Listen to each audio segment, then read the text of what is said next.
प्रिय विद्यार्थियों, आज बीए फाइनल के विद्यार्थियों के लिए लोक के राज्य की विशेषताओं पर चर्चा करेंगे। मैं डॉक्टर हीरालाल मीणा, राजकीय महाविद्यालय करौली। लोक ने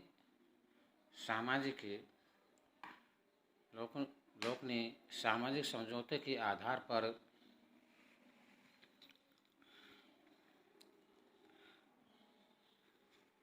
जिस राज्य की स्थापना की और उसके द्वारा अपने ग्रंथों में राज्य पर जो विचार व्यक्त किए हैं, उनके आधार पर राज्य की विशेषताओं का अध्ययन निम्न रूपों में किया जा सकता है।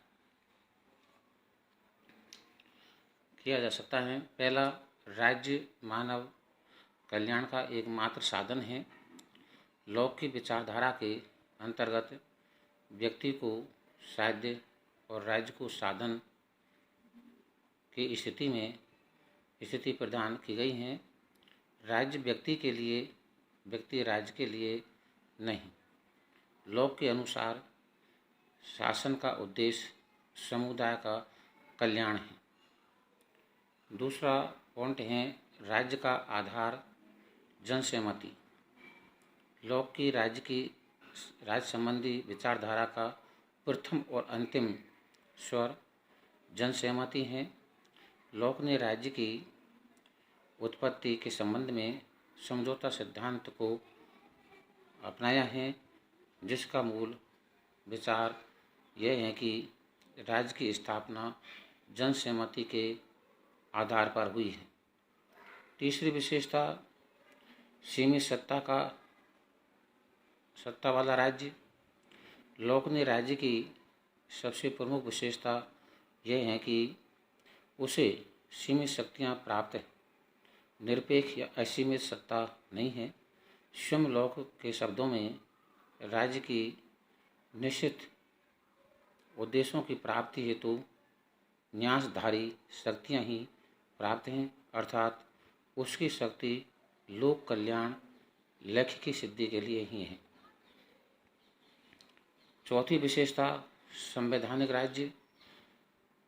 लोक एक संवैधानिक राज्य का प्रतिपादन करता है, जिसके अंतर्गत विधि के शासन, रूल ऑफ लॉ को अपनाया गया है, मनमाने शासक को नहीं।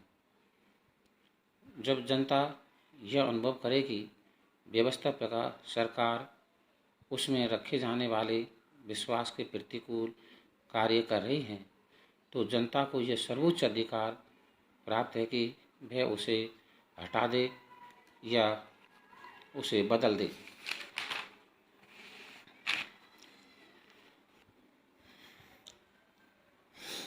पांचवी विशेषता, निषेधात्मक राज्य का प्रतिपादन।